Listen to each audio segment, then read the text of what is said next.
Umbral Informativo, la CAT en la noticia. Donde la Confederación Auténtica de Trabajadores, Dora Garrido y Aiza Argumedo, los mantendremos informados sobre el quehacer sindical y laboral del país. La cita es los jueves a las 16 horas. ¿Dónde? Aquí, en Cadena Azul, la radio más fuerte de México.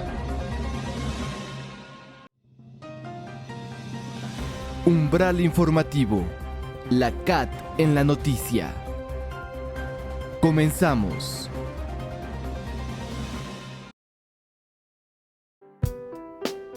Amigos, amigas radioescuchas y cibernautas, ¿qué tal? ¿Cómo les va? Me da mucho gusto saludarles en esta emisión número 27 de Umbral Informativo, la CAT en la noticia. Y lo sabe usted, un programa radiofónico realizado por la Confederación Auténtica de Trabajadores. Gracias por acompañarnos, soy Dora Garrido, quien les presentará toda la información actual en materia laboral. Regálenos unos minutos de su atención y a cambio le entregamos el panorama laboral actual. Comenzamos. Umbral Informativo, la CAT en la noticia. En opinión de...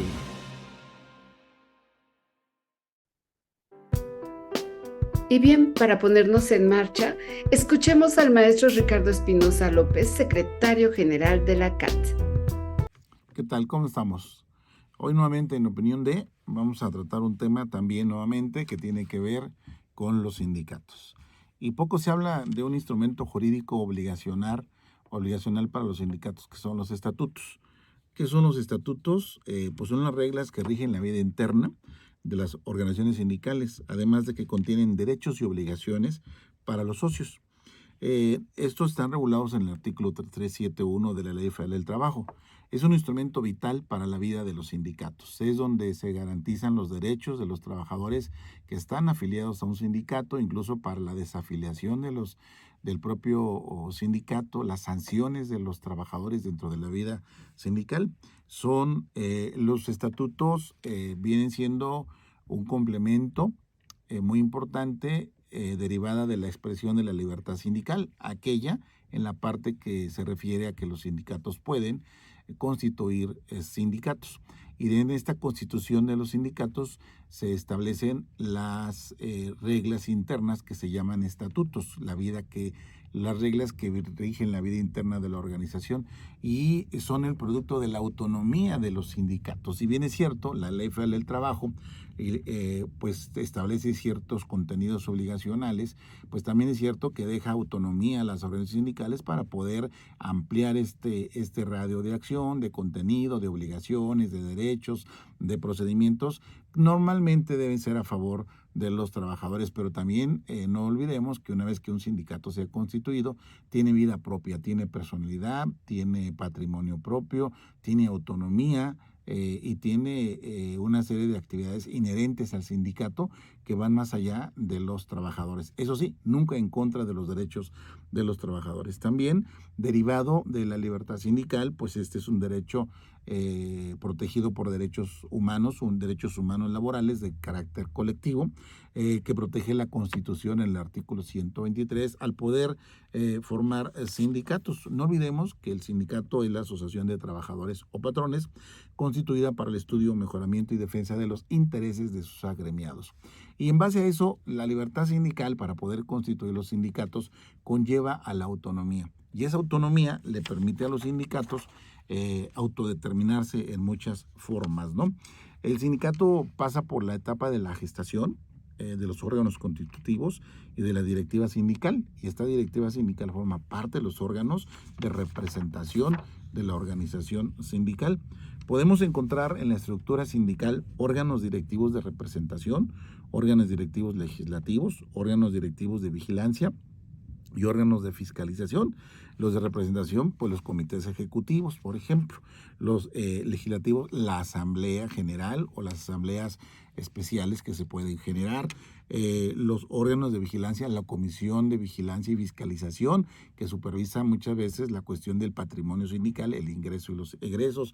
Las de fiscalización también, que son de manera muy específica, y todas aquellas comisiones que puedan generar los propios estatutos aprobados en una Asamblea General en la constitutiva o en las especiales.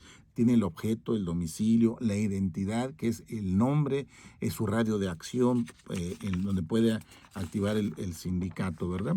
Así pues, tenemos organismos representativos, como es el comité ejecutivo, que puede ser nacional, seccional, delegacional, comisiones específicas, órganos de identidad, como son los elementos, el nombre, radio de acción, objeto, duración, domicilio, en fin. Órganos máximos de deliberación, que son las asambleas, la asamblea general, la asamblea extraordinaria, los plenos del propio comité cuando se les da facultades en los estatutos para tomar ciertas determinaciones o constituir ciertos reglamentos. Órganos de vigilancia como son las comisiones de Hacienda y Vigilancia, de Honor y Justicia, electoral, de procedimientos internos, en fin, son órganos que le dan una representación completa e integral a los sindicatos y que no pueden evadirse. Hoy la ley Federal del Trabajo establece obligaciones de rendición de cuentas, obligaciones en los procesos electorales, también en la propia supervisión de los estatutos, que debe vigilarse que haya, por ejemplo, la perspectiva de género, la proporcionalidad de género, y de alguna manera no debe haber discriminación en la redacción y el contenido de los propios estatutos. Es decir, tienen que ser muy integrales en ese sentido. También contienen las reglas de disolución o digamos, distribución del patrimonio sindical. Por eso el estatuto es importante, porque no solamente rige la vida ordinaria, sino la extraordinaria, y también puede regir la forma de determinación del sindicato. Y siempre, insisto, protegiendo los derechos de los trabajadores. Un estatuto no puede ir en contra de los intereses de los trabajadores, debe proteger los derechos humanos laborales, con todas estas nuevas perspectivas.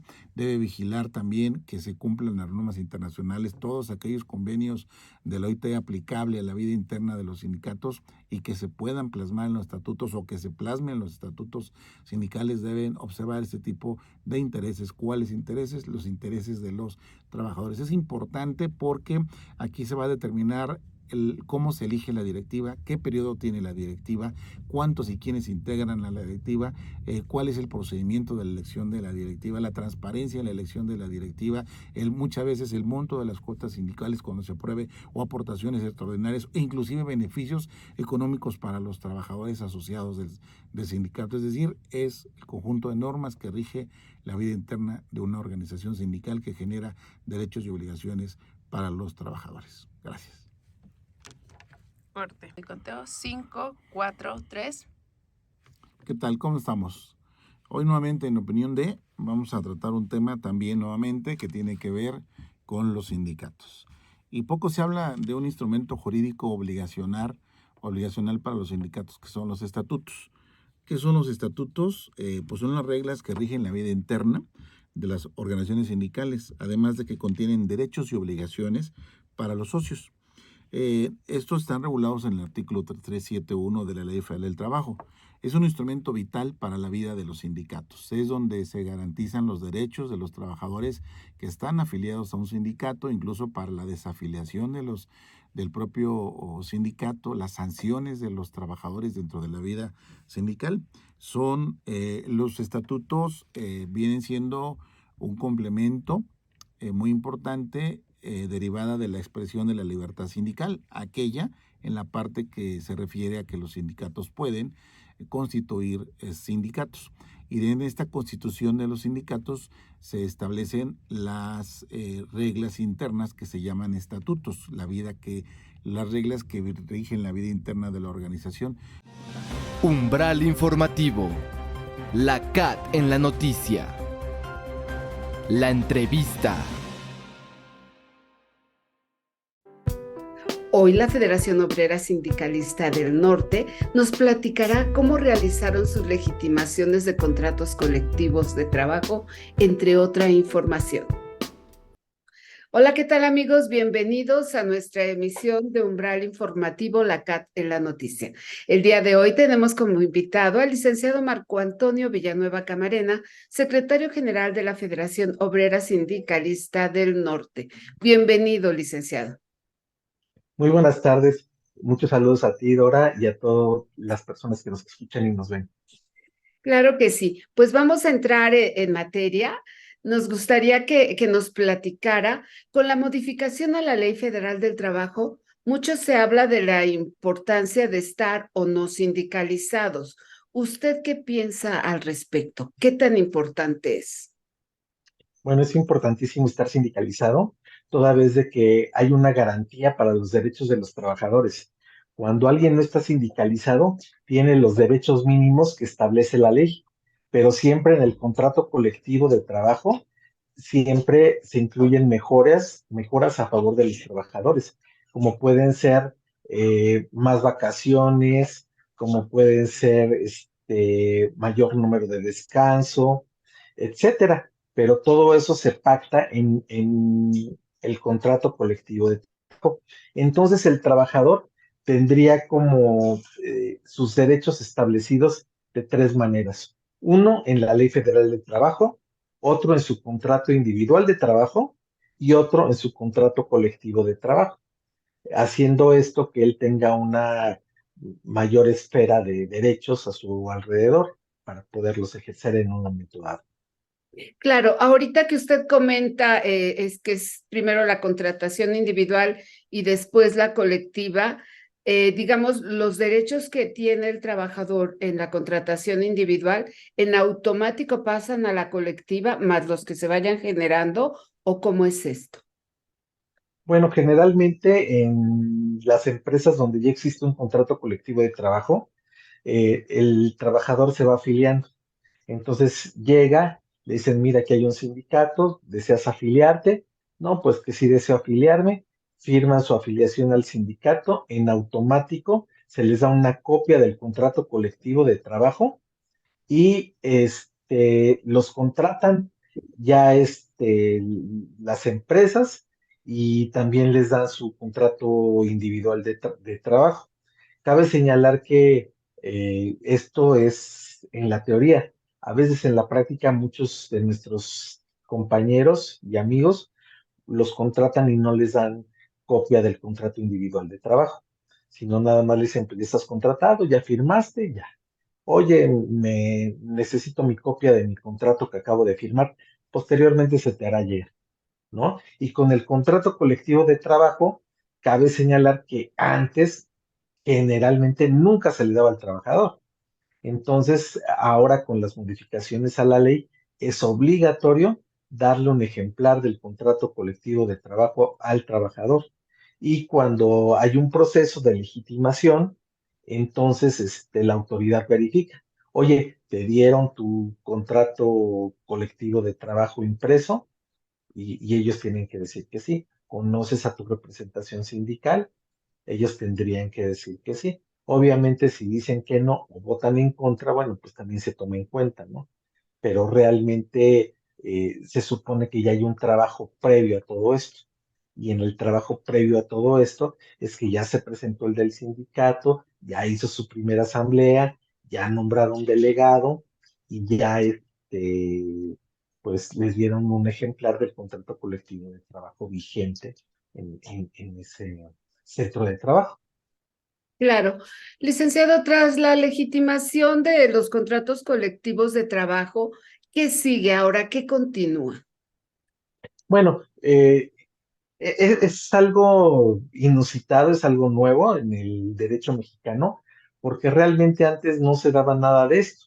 Ujú. Antes se partía de la base que al patrón estaba acreditada su personalidad con su poder notarial, en el cual él era el administrador único o era la persona facultada para firmar contratos colectivos de trabajo.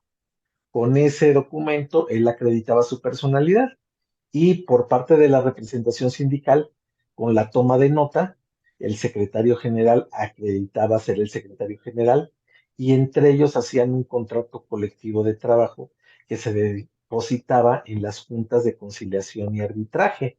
Ujú. Ahora no es así. Ahora les piden la firma, el consentimiento y el proceso de legitimación para poder registrar esos contratos. Y para poderlos registrar también, pues ya recordemos que pues ya no están las juntas de conciliación y arbitraje. Ahora son los centros, ¿no? Sí. Federales de registro. Y entonces ellos son los que ven todo esto y los tribunales. Entonces ya por medio de la reforma pasan, también esto es algo inusitado porque antes las juntas de conciliación y arbitraje dependían del Ejecutivo federal, las federales, y local, las locales. Y Mm. ahora pasan al Poder Judicial y ya es un trámite más apegado a la ley y más jurídico, valga la redundancia, porque es que nuestro derecho ha avanzado a pasos agigantados y las modificaciones en el aspecto laboral también se han dado muchísimo. Eh, Al principio, hace como 30 y tantos años que yo empecé en esto, había veces que bueno, más bien no era exigible que una persona fuera licenciada en Derecho para defender a un trabajador o para representar un sindicato. Ahora, claro que ya lo piden, ¿no? Pero antes realmente no. Antes, entre el patrón y el sindicato podían firmar un contrato colectivo de trabajo. Ahora se requiere la voluntad y el aval de los trabajadores en cada centro de trabajo para poder continuar ese trámite, Bien, líder. que culmina en el contrato colectivo. Y ya con el contrato colectivo, como ya dijimos, pues son más derechos que tiene el trabajador. Claro, son beneficios en un momento dado. Son beneficios. Líder, se dice que, bueno, dentro de la modificación a la ley, se habla de que después de cierto tiempo se va a tener que ir como a supervisar que realmente se esté cumpliendo con todo lo que marca la ley. Esto no viene a ser violatorio a la libertad sindical. De alguna manera sí, pero también de alguna manera aquí entramos en la situación de que ellos siempre se han reservado el derecho de decir, bueno, vamos a ver cómo van las cosas en cada centro de trabajo, ¿no? Aquí yo no le veo ningún problema en ese sentido de que ellos verifiquen, supervisen, vayan, etcétera.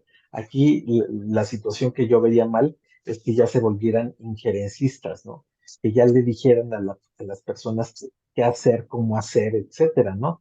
Realmente sí debe de haber una supervisión y ya existía desde antes con las inspecciones del trabajo. No sé si recordarán que la autoridad llegaba y hacía inspecciones del trabajo, muchas veces a petición de los trabajadores o a petición del sindicato. Actualmente es igual, ¿no? Si vemos que hay un problema, lo que hacemos es que se puede decirle a la empresa, oye, hay esta situación mediante algún oficio. Otra, un emplazamiento a huelga por violaciones a los contratos colectivos de trabajo, u otra, solicitar una inspección del trabajo cuando hay muchas irregularidades, porque recordemos que este, si hay alguna situación de seguridad o algún problema, pues también tendría responsabilidad el sindicato por no hacer nada, ¿no? Acuérdate que no nada más los delitos son de acción, sino de omisión. Cuando tú te estás dando cuenta que hay alguna situación eh, que no debe de ser y tú la consientes. Entonces, inmediatamente yo creo que hay que dar aviso tanto a la empresa como a las autoridades correspondientes en caso necesario. Bien, bueno, tocando otro tema que también es importantísimo para los trabajadores, el salario. ¿Usted cree que el salario mínimo actual sea suficiente para los trabajadores? Desde luego que no. De hecho, fíjate que esa siempre ha sido una contradicción en nuestro sistema de derecho. ¿Por qué? Porque la ley es preciosa en México, la ley es preciosa, pero no se cumple. Si uno ve el artículo que nos habla del salario mínimo, que nos dice para todo lo que debe de alcanzar, que es alimento, educación, recreación, esparcimiento, salud, etcétera, pues la verdad es que uno se siente muy bien y dice, pues estamos en un país de primer mundo y qué bueno, pero realmente con las cantidades que se pagan, pues realmente no es así. Ahora, se han hecho aumentos al salario mínimo de manera histórica, dirían las personas defensoras de la 4T, ¿no? Dirían, oye, ha aumentado ahora el salario mínimo como nunca, ¿no? Y yo les diría, bueno, sí, nada más que pues es insuficiente y siempre hay que ganarle un poco la carrera a lo que es la inflación, ¿no? Claro. Porque, y también que no produzca eso. Ahorita imagínate que les aumenten eh, mucho el salario mínimo y al rato hay inflación y pues ahí se perdió todo el beneficio, ¿no? Claro, en ese aspecto, usted como secretario general de la federación, ¿han hecho algo? Digamos, sabemos que manejan también ustedes los salarios contractuales, pero ¿qué es lo que están haciendo o qué piensan hacer para mejorar los salarios mínimos? Bueno, aquí yo creo que también el salario mínimo, como su nombre lo especifica, es lo mínimo que un trabajador debe de ganar en determinada actividad que está regulada bajo ese esquema. Pero la ley te dice hay un mínimo, no te dice hay un máximo. Entonces, ya es el trabajo de los sindicatos sentarse junto con las empresas y con los trabajadores para ver hasta qué punto se pueden ir por arriba de ese salario. ¿Para qué? Para que el trabajador esté mejor y tenga mejores condiciones de trabajo y mejor salario. Pero también depende de las condiciones económicas de cada empresa. Hay empresas que aunque tienen la voluntad de pagar más, muchas veces no les es posible.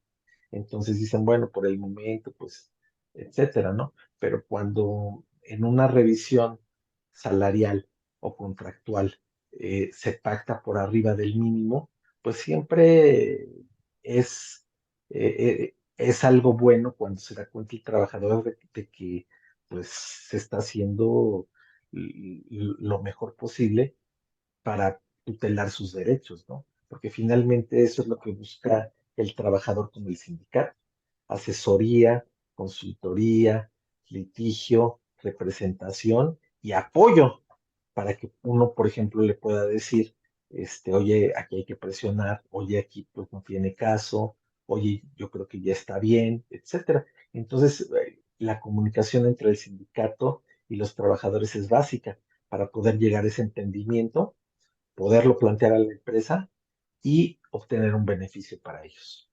Y Bien. siempre Ajá. estar por arriba del salario mínimo. Sí, bueno, tocando también la modificación a la Ley Federal del Trabajo, acaba de pasar lo que fue el reparto de utilidades. A las empresas de los trabajadores que usted representa, ¿cómo les fue en ese reparto? ¿Tienen demandas o todo se fluyó, como dicen ahora? Pues afortunadamente todo ha fluido bien, no hemos tenido quejas, no hemos tenido situaciones así. Las empresas ya saben que tienen que pagarlo y muchas veces ellas ya se previenen, van haciendo sus números, van haciendo sus cuentas para que cuando llegue ya pues la hora de hacer los pagos, pues lo hagas sin mayor contratiempo, ¿no? Esto viene también a lo que viene siendo también lo de los aguinaldos. Hay una fecha límite y todo eso. Hay muchas empresas que ya saben que cada año es lo mismo, pues no tienen ningún problema. Pero como siempre hay gente que pues espérame, ahorita no puedo, mañana, pasado, y ahí sí ya no solamente hay quejas, sino hasta demandas, ¿no? Claro. Y- pero generalmente, pues, las empresas ya se van previniendo en ese sentido, ¿no? Bien, líder, ¿cuál es la situación actual del sindicalismo? ¿Cómo ve usted al sindicalismo ahorita? Pues yo lo veo muy debilitado, lo veo muy debilitado, lo veo, este, por, por tanta reforma que lo ata de manos para muchas cosas, ¿no? Por ejemplo, qué bueno, yo no estoy en contra de que se le pida un voto al trabajador o que ellos voten por su contrato colectivo de trabajo, por supuesto que no, pero yo sí veo mal tanto trámite administrativo que complica esto y dificulta esto, y que si uno por omisión o por no cumpliste con algún requisito, pues ya no se admite tu contrato. y ya todos los trabajadores en esa empresa se quedan sin ese contrato colectivo que va a defenderlos. Entonces, de hecho, hay que ver las estadísticas. Ahorita desaparecieron muchos contratos colectivos de trabajo y yo te diría, bueno, ellos dicen, siguen gozando de sus derechos consagrados en ese contrato, pero no tienen sindicato, entonces, ¿de qué se trata, no? O sea, Claro. tienes a león sin uñas y sin dientes. Entonces, yo creo que eso no puede ser, ¿no? Es como el derecho de huelga. Lo han limitado cada vez más, hasta hacerlo casi, casi algo imposible. Entonces, ¿qué pasa? Que la gente se harta, lo hace de hecho, no de derecho, y ahí están las calles, y ahí están las empresas. Y entonces yo, como abogado y como representante sindical, me ha tocado o me había tocado muchas veces solucionar los problemas colectivos en la calle, en las empresas y en la calle, siendo que, y los tribunales mandando estadísticas de que ni una huelga estallada, las Ujú. juntas, ¿no? Ni una huelga estallada, no, no hay problema, ¿no? Aquí en México se goza de una paz laboral. Y no es cierto, todo se hacía a la brava y todo se hacía en la calle y ahí teníamos que ir a solucionar los problemas. Entonces, yo Sí, creo que está eso no bien. es correcto, ¿no? Yo Claro, preferiría que hubiera un procedimiento y que acudiéramos a los tribunales, en este caso, y que ahí ventiláramos y solucionáramos los problemas de manera jurídica y no en la calle, no, claro. no a la brava.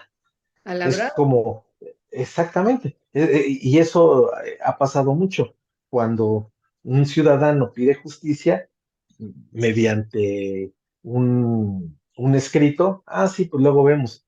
Ah, pero que no lo hayan filmado, que no salga en la calle, que no se haga viral el video, porque entonces sí ya procede, ¿no? O que no Sí, cierren una avenida, una calle o el periférico. Ah, no, una carretera, porque entonces sí la autoridad interviene inmediatamente. Pero de otra manera, pues es muy difícil, ¿no? Y yo solucionar. eso lo veo pésimo porque debería ser al revés, ¿no? Que todo se solucionara vía tribunales y vía jurídica como tendría que ser, civilizadamente, y no a la brava en la calle, ¿no? Claro. Cerrando avenidas, parando empresas, etcétera, ¿no? Pero pues es Volanteando. el diálogo que ahora se está pidiendo que se aplique. Sí, claro, claro. De hecho, pues es muy bonito todo en la teoría, pero que en la práctica difiere un poco, ¿no?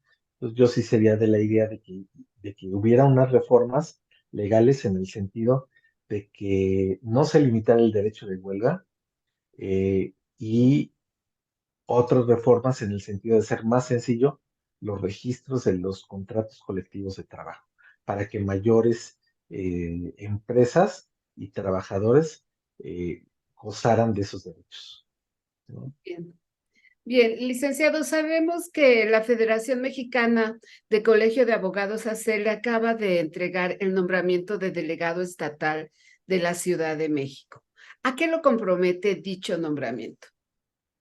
Ah, pues me compromete precisamente también como abogado a tutelar también y ayudar a nuestros compañeros abogados en todo lo que se requiera. ¿Por qué? Porque hoy más que nunca hay que estar unidos, ¿sí? En materia sindical y en materia colectiva y en materia de, de esto de la Federación de Abogados, es cuando uno solo habla, pues, bueno, pues sí o no, etcétera.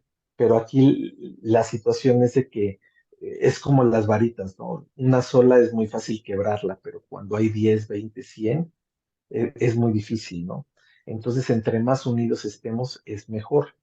Ahora, como abogado, yo me siento comprometido con todos mis compañeros precisamente para que dentro de un marco jurídico, pues tratar de mantener en México el Estado de Derecho, porque realmente no puede ser que gente a muy alto nivel te diga que la ley no es importante o que se puede brincar la ley.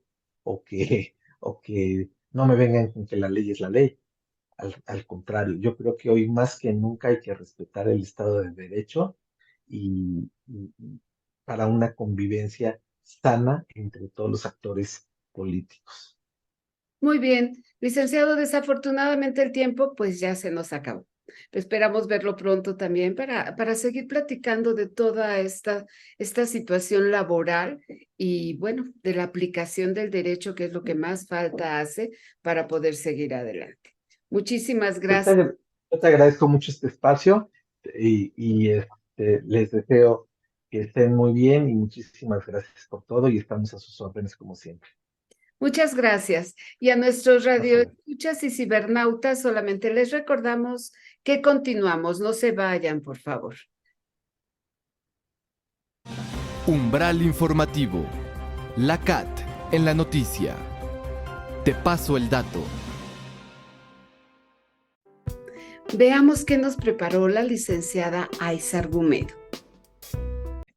¿Cómo tener vacaciones sustentables sin morir en el intento? Pues las vacaciones de verano ya iniciaron y de acuerdo con el calendario escolar de la Secretaría de Educación Pública, SEP, terminan el 28 de agosto. Así que recordemos que cada una de las salidas en las que viajamos, además de disfrutar y conocer nuevos lugares, también debemos de cuidar el medio ambiente.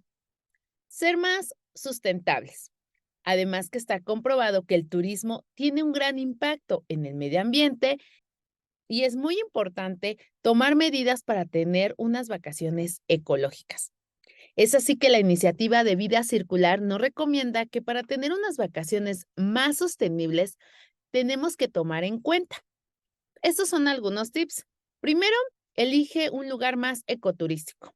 Es decir, opta por lugares que sean 100% responsables con el medio ambiente y con las comunidades locales. Este tipo de turismo busca promover el conocimiento del entorno natural de una zona a la vez que genera conciencia al visitante de su conservación a través de elementos de educación ambiental. Otra opción es buscar alternativas sustentables de alojamiento.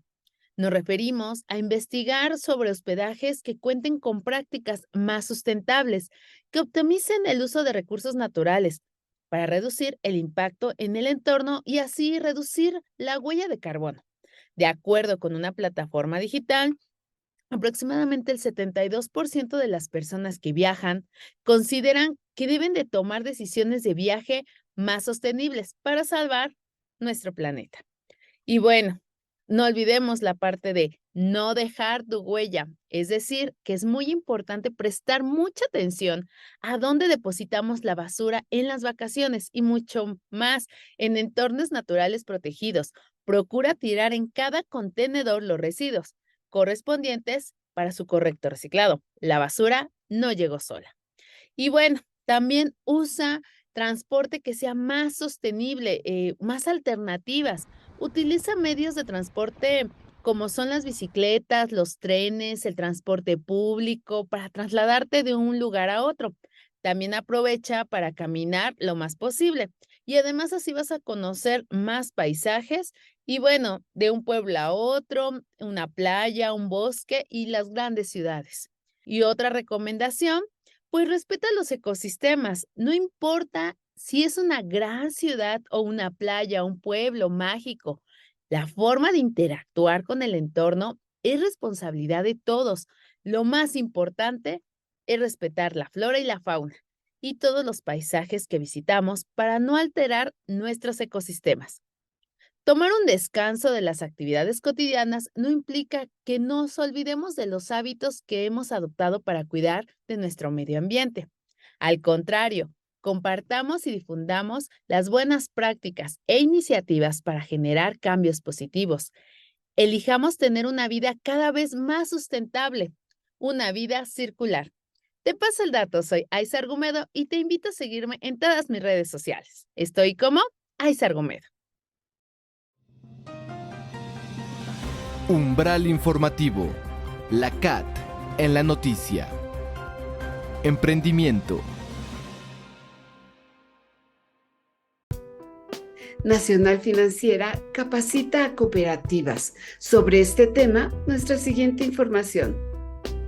Con el fin de beneficiar a más de 2,000 personas de 386 proyectos en el país, Nacional Financiera, NAFIN, diseñó un programa de capacitación para la profesionalización de las cooperativas que se encuentran en el país y que históricamente habían sido desatendidas.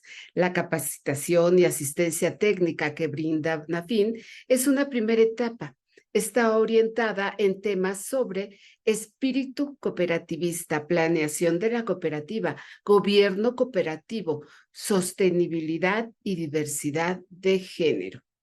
Es importante mencionar que estos temas se encuentran en una capacitación básica para brindar un estándar de conocimientos que contribuyan a profesionalizar las actividades empresariales de los participantes. Sin embargo, se pretende que en una segunda etapa se puedan ofrecer un nivel avanzado de capacitación acompañando a las cooperativas con asistencia técnica que les permita mejorar y enfocarse en su operación y productividad e impulsarlas a buscar mercados fuera del país.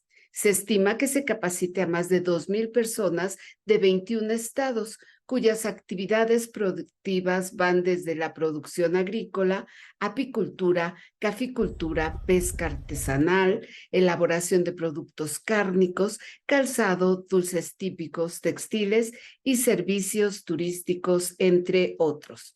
Estas acciones son congruentes con la misión de NAFIN de contribuir al desarrollo económico de México y permitirá facilitarles a estos grupos cooperativos el acceso al financiamiento y de esta forma fomentar el crecimiento global. Umbral informativo. La CAT en la noticia. ¿Sabes lo que es el nearshoring? A continuación te lo decimos. ¿Qué es el nearshoring? Es un modelo de negocios en el que una empresa traslada parte de sus operaciones, relocaliza las cadenas de producción a lugares con una posición geográfica estratégica, donde contrata servicios o subcontrata trabajos. En México es una práctica cada vez más común debido a la cercanía que tenemos con Estados Unidos, en parte gracias a una estabilidad económica relativa y a la existencia de una gran mano de obra calificada. En los últimos años, el nearshoring en México se ha convertido en una tendencia cada vez más popular. Las corporaciones estadounidenses buscan reducir los costos de sus operaciones y mejorar la eficiencia, y en este sentido, México ofrece una serie de ventajas, como personal capacitado, infraestructura de transporte y comunicaciones bien desarrollada, así como una cultura de negocios que favorece la inversión extranjera. Algunos de los sectores en los que en México participa en este modelo de subcontratación son fabricación de automóviles, atención al cliente y gestión de procesos. Estas industrias se han beneficiado del libre comercio y circulación de trabajadores entre nuestro país y Estados Unidos, lo que ha permitido que las empresas reduzcan gastos y mejoren su competitividad. El nearshoring hace a México atractivo para ser considerado uno de los principales hubs o centros industriales en el mundo, principalmente por su mano de obra calificada. Además, México es el quinto país con mayor número de ingenieros en el mundo y el segundo en América Latina. Asimismo, contamos con un sistema de transporte y comunicaciones bien desarrollado, lo que permite una fácil conectividad entre las diferentes ciudades del país. En adición a esto, México tiene una amplia red de carreteras, aeropuertos y puertos marítimos, lo que facilita el transporte de mercancías y la logística para las empresas. Otro de los atractivos de nuestro país es la cultura de negocios. Disponemos de un marco legal estable y un sistema de inversión establecido para atraer inversión extranjera. Según datos del Banco Mundial, en 2021, México ocupa el lugar 53 en el índice de facilidad de hacer negocios. Por otro lado, México es un miembro activo de la Organización para la Cooperación y el Desarrollo Económico, OCDE, y cuenta con tratados de libre comercio con más de 40 países, lo que facilita las relaciones comerciales y las inversiones internacionales. Estos datos muestran los beneficios que México ofrece a Estados Unidos y son algunas de las razones del por qué somos un país relevante en el nearshoring. Sin embargo, no podemos dejar de lado o invisibilizar los desafíos presentes en nuestro país. Entre los principales nos encontramos con la necesidad de protección de la propiedad intelectual y la seguridad de la información. Agregado a ello, destacar que la inseguridad e inestabilidad política en algunas áreas pueden generar preocupaciones para las empresas que buscan subcontratar servicios, así como la falta de estabilidad en las políticas de inversión y la burocracia. En resumen, las empresas estadounidenses que buscan reducir costos y mejorar su competitividad hacen que el nearshoring en México sea una tendencia creciente gracias a la cercanía entre ambas naciones, personal capacitado y estabilidad económica. Con todo, una vez destacados los desafíos más importantes a considerar, algo primordial es brindar garantías sobre la propiedad intelectual y la seguridad de la información. Esto requiere de la implementación de medidas de seguridad cibernéticas robustas, gestión de riesgos y políticas de protección de datos efectivas para garantizar la integridad y confidencialidad. Solo así se podrá sacar el mayor provecho de esta práctica.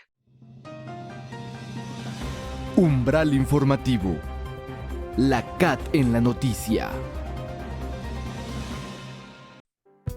Y para finalizar, nuestro bloque de notas breves. De acuerdo a la Organización Mundial de la Salud, OMS, México ocupa el primer lugar a nivel mundial en estrés laboral, lo cual presiona a nuestro cerebro a consumir pues un 12% más de energía para vencer las situaciones agobiantes. Estas nos pueden hacer ingerir alimentos reconfortantes o emocionales como respuesta al estrés, a la ansiedad, al enojo o a la frustración. El comer alimentos de sabor dulce nos ayudará a liberar dopamina, por lo tanto, tranquilidad y felicidad. Sin embargo, las instituciones de salud recomiendan reducir la ingesta de azúcares a al menos un 10% diariamente, por lo que aprender a gestionar es indispensable desde un punto nutricional. Por ello, la empresa Stevia pues nos hace algunas recomendaciones. Realizar ejercicio nos ayudará a la disminución de estrés, sino también de calorías y azúcares. Según la OMS, un adulto necesita aproximadamente 150 a 300 minutos a la semana de actividad física moderada a vigorosa, ya que cuando se realiza ejercicio, el cuerpo quema glucosa como motor para realizar las actividades, lo cual ayuda a aminorar los niveles de azúcar en la sangre y la resistencia a la insulina. Poner en práctica las matemáticas en los alimentos tradicionales. El sabor dulce se aporta principalmente mediante azúcares hidratados de carbono, que aportan 4 calorías por gramo, a diferencia de realizar postres con endulcorantes, bajos en calorías o sin calorías. Por cada cucharada de azúcar que se sustituya, se reducirá el contenido energético de unos 16 a 20 calorías. Por otro lado, la American Diabetes Association asegura que consumir endulzantes no genera necesidad de comer alimentos o bebidas en azúcares. Pues bueno, si aún prevalece el antojo de algo dulce que es delicioso, pues podemos optar por comer fruta deshidratada, sin azúcares añadidos, fruta fresca o postres sin calorías. La clave de ello es cuidar las medidas y porciones para combatir la tentación de algo dulce. Pues aquí te presentamos una receta que es muy buena y bueno, muy saludable. Esta receta te lleva solamente 5 minutos y necesitas una cajita de gelatina light, un sobre de stevia, 3 cuartos de agua caliente y bueno, y si quieres, pues un poquito de chile en polvo.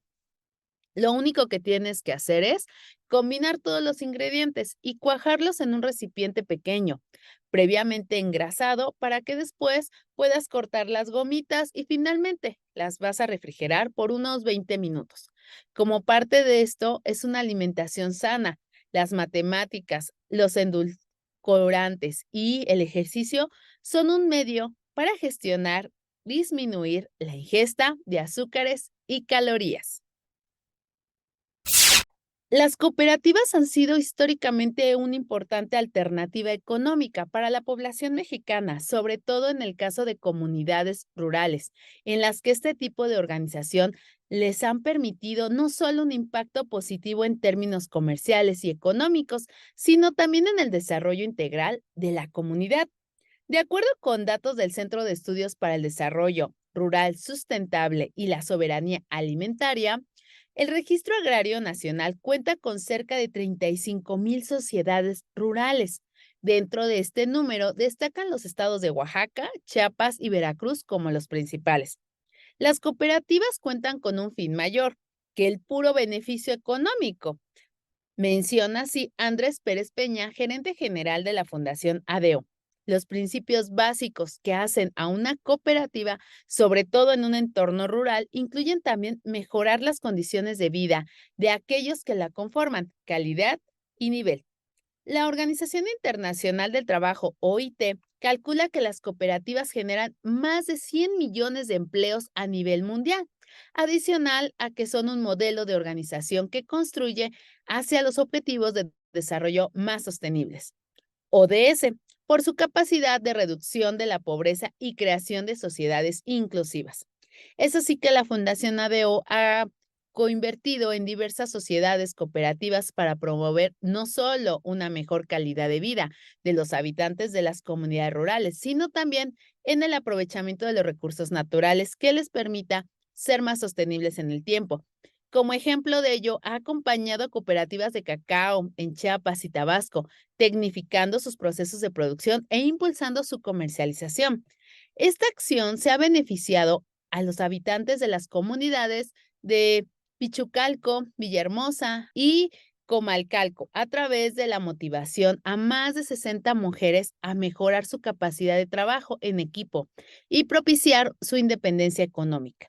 Un aumento que hasta 2 salarios mínimos en el precio final de los productos de cacao distribuidos por la comunidad, 6 puntos de venta fijos a nivel nacional e internacional, donde los productores pueden comercializar su trabajo. Y bueno, más de 360 personas aplican el Código de Trato a Personas con Discapacidad y la recuperación de más de 120 hectáreas de plantación sostenibles de cacao. Soy Aiza Argumedo. En ecología, sostenibilidad o bien sustentabilidad describe cómo los sistemas biológicos se mantienen diversos y productivos con el transcurso del tiempo. Se refiere al equilibrio de una especie con los recursos de su entorno. Desde 1970, algunos estudiosos, con auténtico espíritu de colaboración y preocupación, dieron los inicios para el surgimiento de un movimiento en pro de la naturaleza y del crecimiento armónico de las sociedades.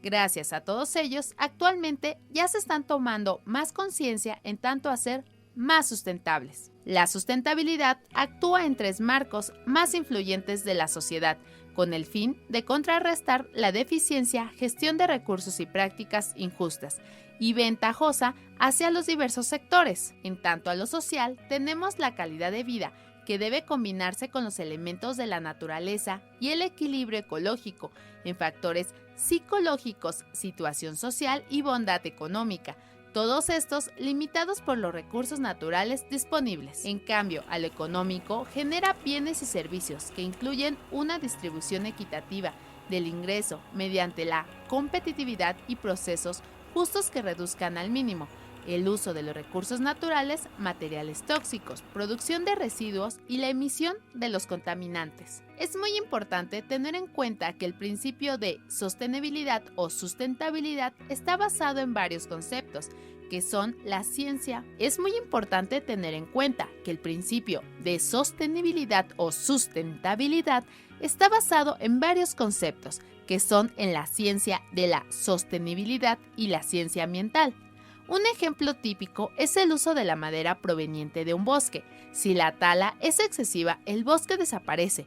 Si se usa la madera por debajo de un cierto límite, siempre hay madera disponible. En el último caso, la explotación del bosque es sostenible o sustentable.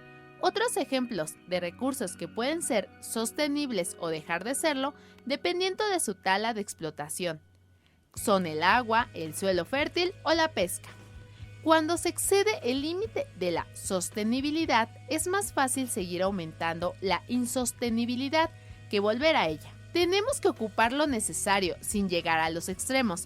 No tenemos que ser extremistas. Estamos en un momento de transformaciones. Te paso el dato, soy Aiser Gumedo. Umbral informativo. La CAT en la noticia. Y bien amigos, hemos llegado al final de nuestra emisión del día de hoy, pero antes de despedirnos, les damos las gracias al equipo de producción de Umbral Informativo, la CAT en la noticia. Les recordamos que los esperamos la próxima semana aquí en Cadena Azul, la radio más fuerte de México. Hasta la próxima. Umbral informativo. La CAT en la noticia.